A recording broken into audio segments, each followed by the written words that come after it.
আল্লাহর আদালতে আরেক প্রকারের মামলা আছে, যে মামলাগুলোর জন্য পাকড়াও করা হবে, এবং সেই মামলাগুলো থেকে আল্লাহ তাআলা কাউকে রেহাই দিবেন না। সেটা হলো যেই মামলার সাথে অন্য কোন মানুষের অধিকার জড়িত আছে, কোন মানুষের পাওনা জড়িত আছে, খবরদার। আল্লাহর হক নষ্ট করেছেন, ক্ষমার আশা করতে পারেন।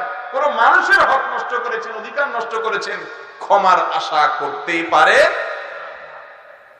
হ্যাঁ, আল্লাহ স্পেশালি কিছু মানুষকে মাফ করায় দিবেন, যার সব ঠিক আছে, টুকটাক কিছু হয়তো ভুল ত্রুটি ছিল, আল্লাহ তাআলা সংশ্লিষ্ট ওই যার অধিকার তাকে আল্লাহ তাআলা বিশেষ অফার দিয়ে এই ব্যক্তিকে মাফ করাই দিবেন। সেটা এক্সেপশন।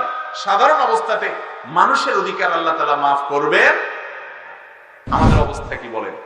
আমরা বেশিরভাগ মানুষ দুনিয়াতে নামাজ, রোজা, হজ, যাকাত, দাড়ি, টুপি, পাগড়ি, জুব্বা, পাঞ্জাবি